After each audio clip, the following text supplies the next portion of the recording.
To 10 Star news. ఇక details చూసుకున్నట్లయితే సంతోషం. ఈరోజు మన ప్రాంతంలో గతంలో 5 సంవత్సరాలు శాసనసభ్యుడిగా ఉండి ఈ ప్రాంత అభివృద్ధిలో కొంత మేరకైనా ఈ ప్రాంతాన్ని అభివృద్ధి చేయాలి అని చెప్పి ఉమ్మడి నెల్లూరు జిల్లాలో కొంత ప్రయత్నం, విడిపోయినటువంటి తిరుపతి జిల్లాలో కొంత ప్రయత్నం చేసినటువంటి పరిస్థితులు.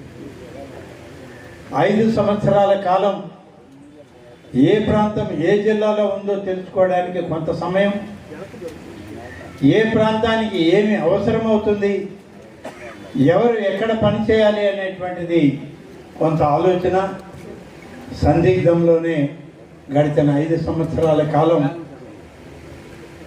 మరి ఇబ్బంది పడ్డటువంటి పరిస్థితులు. దాని తర్వాత శాసనసభ్యుడిగా ఉండగానే ఆనాడు అధికార పార్టీకి దూరం కావడం, మరి ఒక ఫుట్బాల్ ప్లేయర్ని తీసుకొచ్చి ఇక్కడ పెడితే ఆ ఫుట్బాల్ ఇప్పుడు ఎక్కడుందో తెలియదు. ఫుట్బాల్ వెతుక్కోవడానికి ఫుట్బాల్ ప్లేయర్స్ అంతా వెంకటగిరి అంతా తిరుగుతున్నారు. ఆ బాల్ ఎక్కడుందో చూద్దామని కనపట్లేదు, కనపడదు కూడా.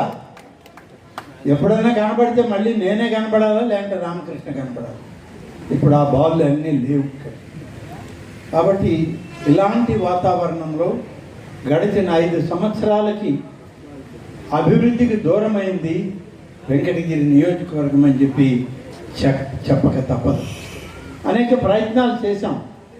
ఆనాడు ఉన్న జిల్లా కలెక్టర్లతో సమావేశమై గ్రామ కొలంలు అని చెప్పి మండలానికి ఒక రిజర్వాయర్ని తయారు చేసి ఆ రిజర్వాయర్ ద్వారా గ్రామస్తులందరూ కూడా అభివృద్ధి చేయాలి, వాళ్ళకి సాయంత్రం పూట కొంత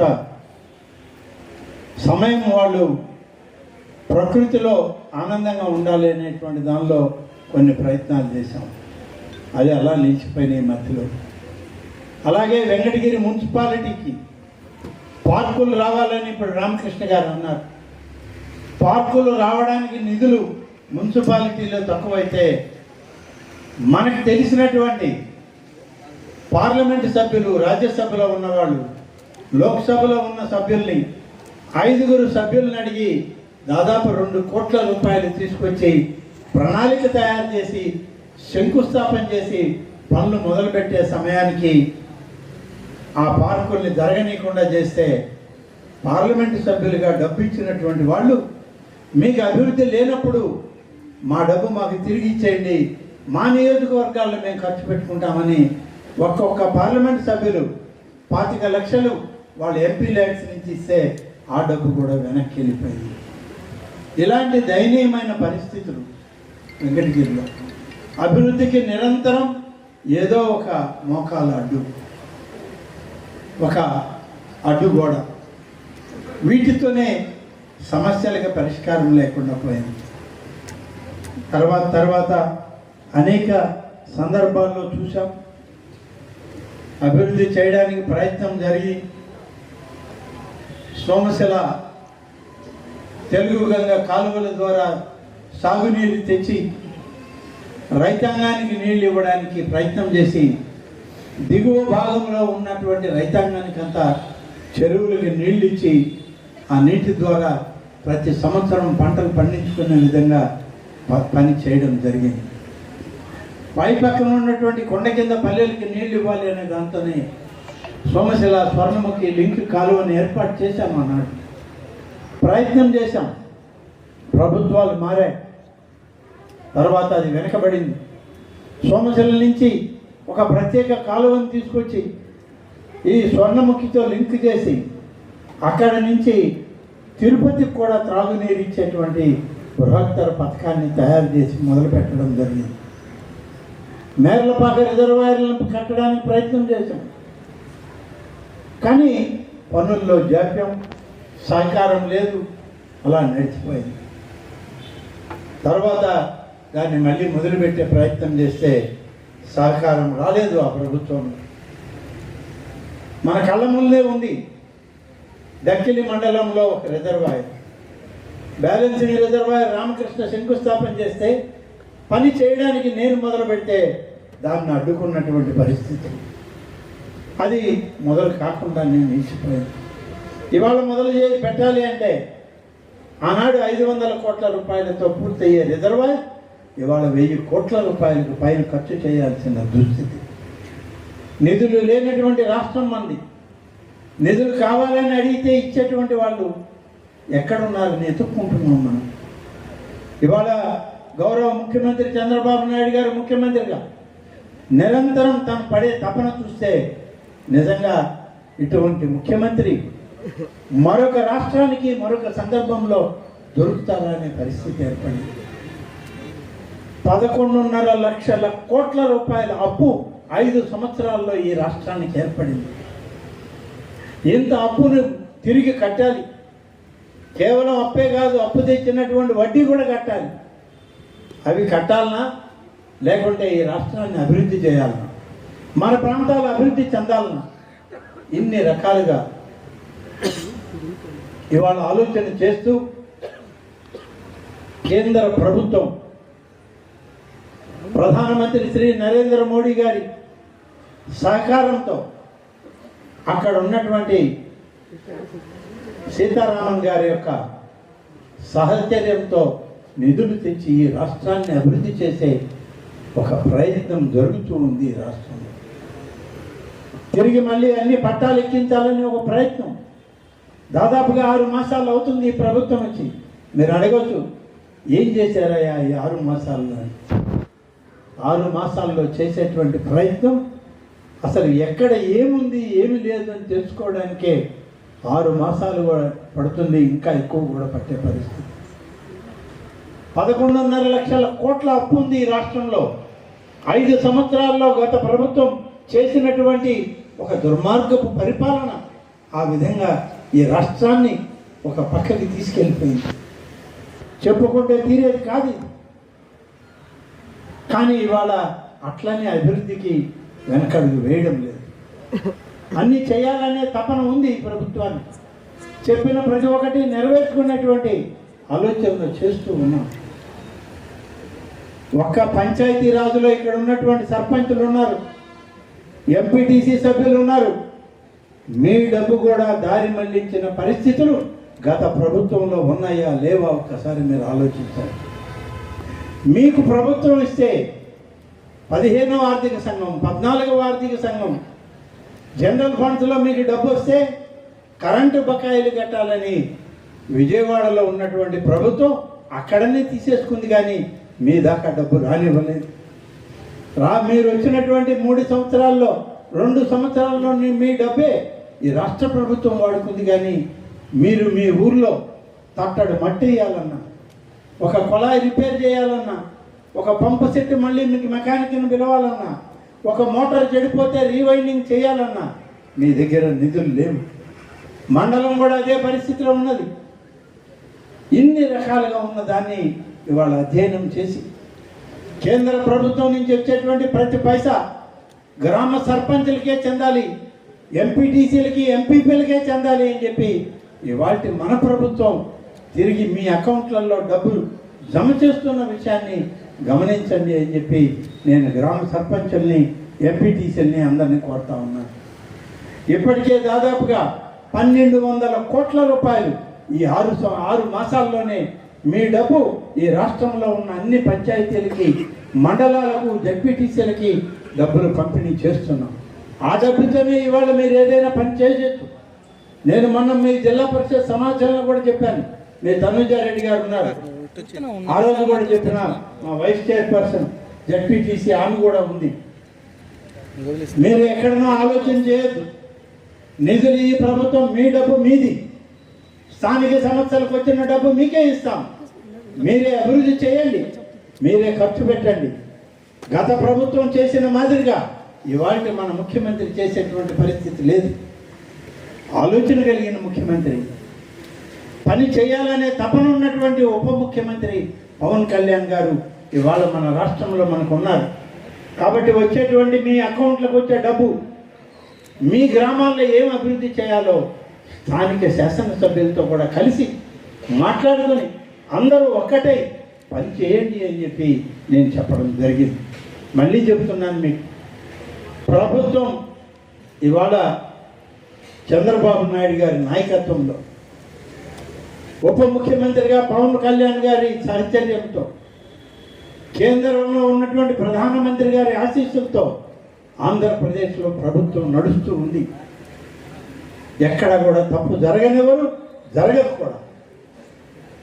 అందుకనే ఈ ప్రభుత్వంలో ఉన్నది మీ శాసనసభ్యులుగా మేమందరం పార్టీల గురించో మరొక వర్గాల గురించో ఆలోచన చేయొద్దు.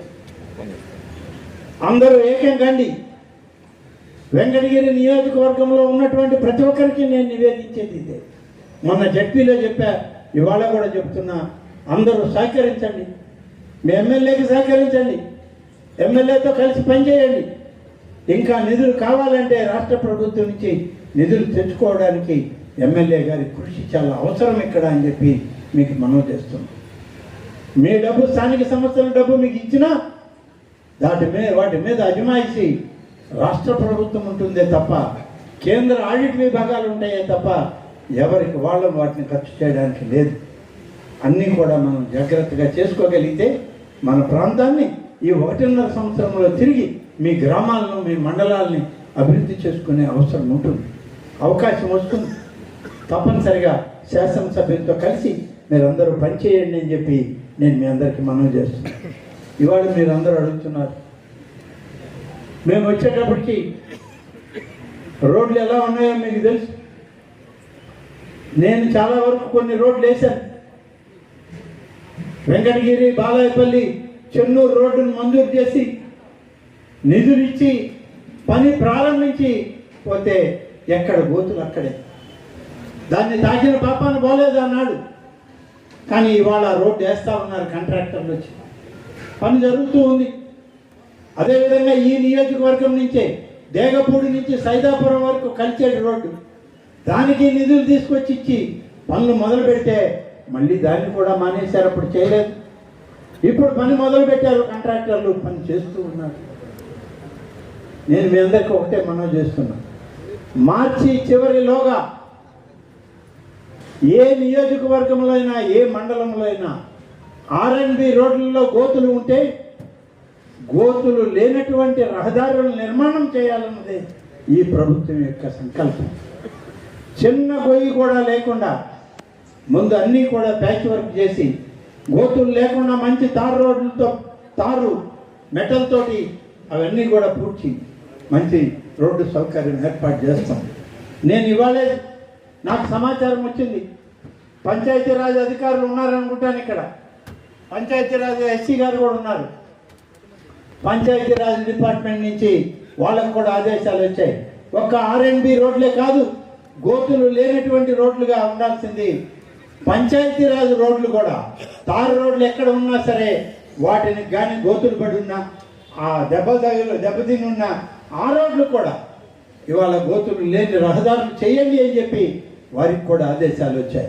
ఈ నియోజకవర్గంలో అన్ని రోడ్లను పరిశీలించి గోతులు లేని పంచాయతీరాజ్ రోడ్లను తయారు చేయడానికి శాసనసభ్యుని సలహాతో ఇంజనీరింగ్ అధికారులు ప్రణాళిక తయారు చేసి మంజూరు చేసి దానికి కూడా పనులు మొదలు పెడతారు. ఇప్పటికే R&B రోడ్లు మొదలు పెట్టాం, పనులు జరుగుతూ ఉన్నాయి. ఎక్కడ కూడా గోయి కనబడితే ఆ గోతులన్నీ పూడుస్తూ పోతున్నాం. ఈ కార్యక్రమం మార్చి చివరి లోపల పూర్తి చేస్తాం. జూన్ నుంచి కొత్త బడ్జెట్ రాగానే కొత్త రహదారులు వేయడానికి, పూర్తి స్థాయి రహదారుల సౌకర్యాన్ని ఇవ్వడానికి రాబోయేటువంటి 4 సంవత్సరాల కాలంలో R&B కానీ, పంచాయతీరాజ్ కానీ పూర్తి స్థాయి తారు రోడ్లు అలాగే సిమెంట్ రోడ్లు వేయడానికి అన్ని విధాల నిధులు మంజూరు చేస్తాము అని చెప్పి కేంద్ర రాష్ట్ర ప్రభుత్వాల నుంచి నిధులు సమకూర్చుకుంటామని చెప్పి నేను ఈ సందర్భంగా మనం చేస్తూ ఉన్నాను. కాబట్టి ఈ విధంగా చేస్తూ త్రాగునీటి సమస్యలను పరిష్కరిస్తూ మరింతగా పనులు చేయడం అనేటువంటిది జరుగుతుంది. ఇక స్థానికంగా ఇక్కడ ఉన్నటువంటి విషయాల్లో ఇప్పుడు ఒక భవనం ప్రారంభించాం.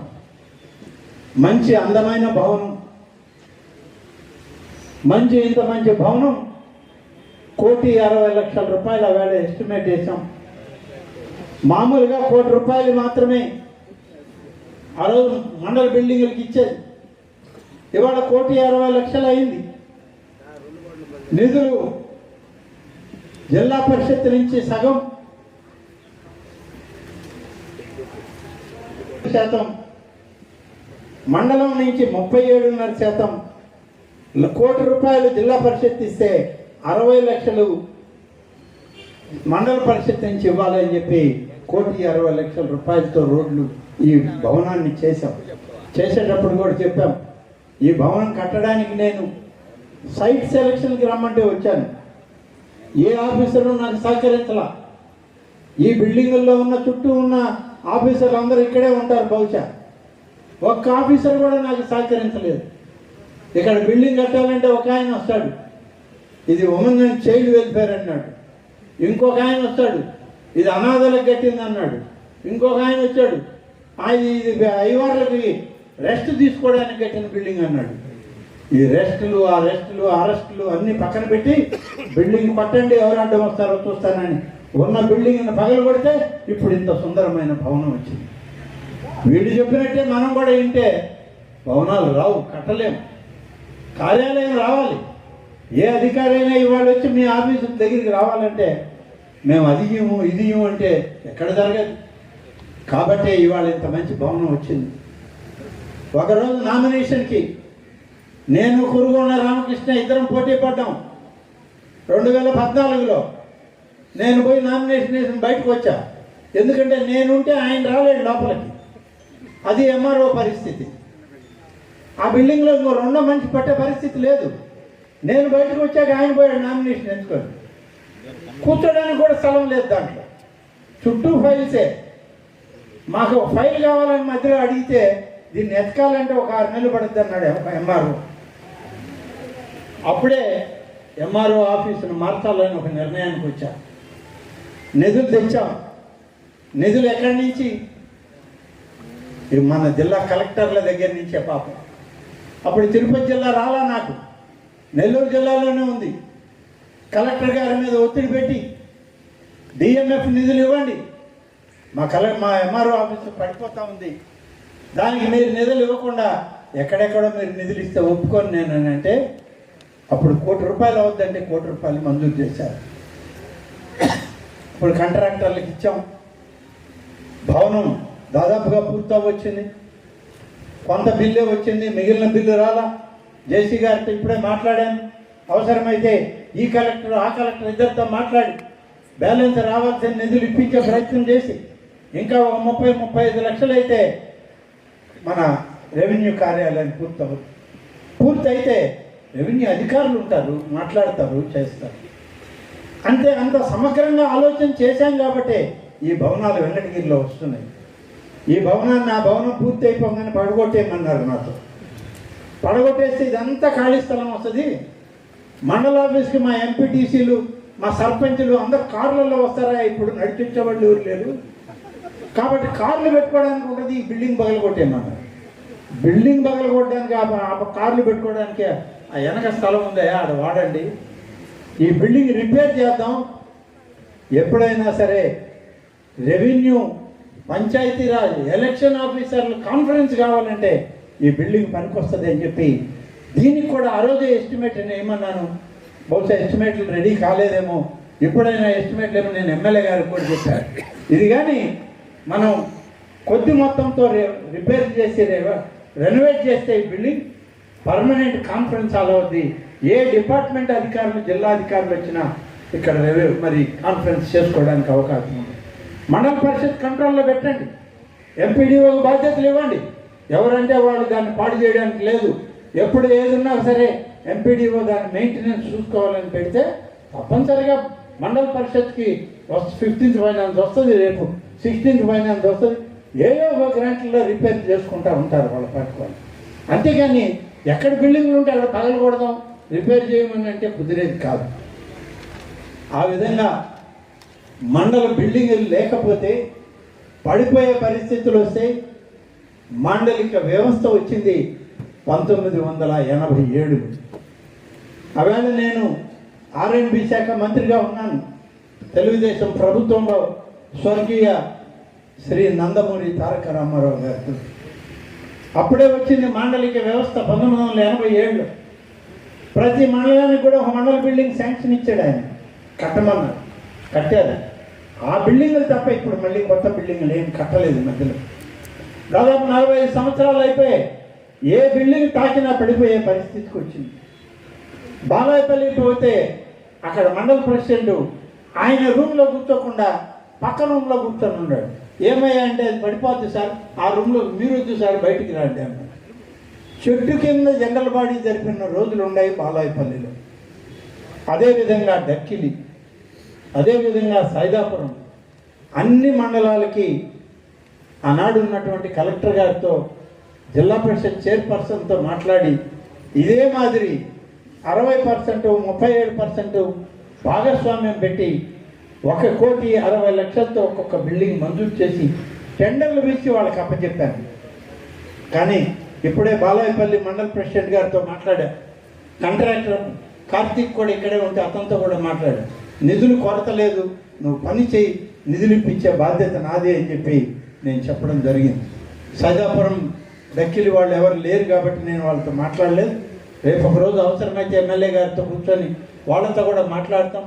ఈ 2 భవనాలు కానీ జరిగితే తప్పనిసరిగా ఒక మంచి మండల వ్యవస్థలో ప్రజాప్రతినిధులకి ఒక మంచి కార్యాలయం ఏర్పడుతుంది అని చెప్పి డక్కిలి, సైదాపురం, బాలాయపల్లి ఇన్ని మండలాల్లో కూడా మండల కార్యాలయాలకి రూపుదిద్దుకోవాల్సిన అవసరం ఉంది. పనులు మొదలయ్యాయి, బేస్మెంట్లు అయ్యాయి. బాలాయపల్లి అయితే లింటర్ లెవెల్కి వచ్చి స్లాబ్ కూడా అయిపోయింది, ఫస్ట్ స్లాబ్. తర్వాత డబ్బులు లేవని ఆపేశారు. ఆ ప్రభుత్వంలో ఆ విధంగా అన్నీ నీరు గార్చారు. ఇవాళ మేము అన్నీ ఎత్తుక్కుంటున్నాం. మళ్ళీ ఎక్కడ ఆగిపోయినాయో వాటిని మళ్ళీ మొదలు పెట్టడానికి పనిచేస్తున్నాం. అలాగే రాపూర్లో బ్రిటిష్ వాళ్ళ కాలంలో కట్టారు మండల రెవెన్యూ ఆఫీస్. అప్పుడు ఉన్నటువంటి దొరగారు మన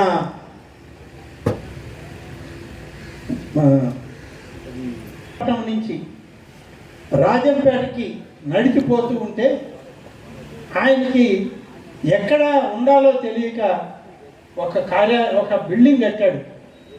అది రాపూర్లో కట్టారు. ఆ వ్యవస్థ వెళ్ళిపోయి స్వతంత్ర వ్యవస్థ వచ్చాక ఆ బిల్డింగ్ని మనం రెవెన్యూ కార్యాలయం చేసుకున్నాం. ఆ రెవెన్యూ కార్యాలయంలో నేను 85లో పోయినప్పుడు అట్నే ఉంది. 85 నుంచి నేను పోటీ చేస్తూనే ఉన్నా.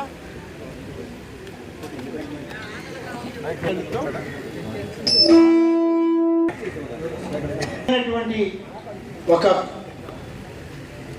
కన్స్ట్రక్టివ్ యాక్షన్ ప్లాన్ ఉంటే తప్ప ఎవరు కూడా ఏమీ చేయలేరు.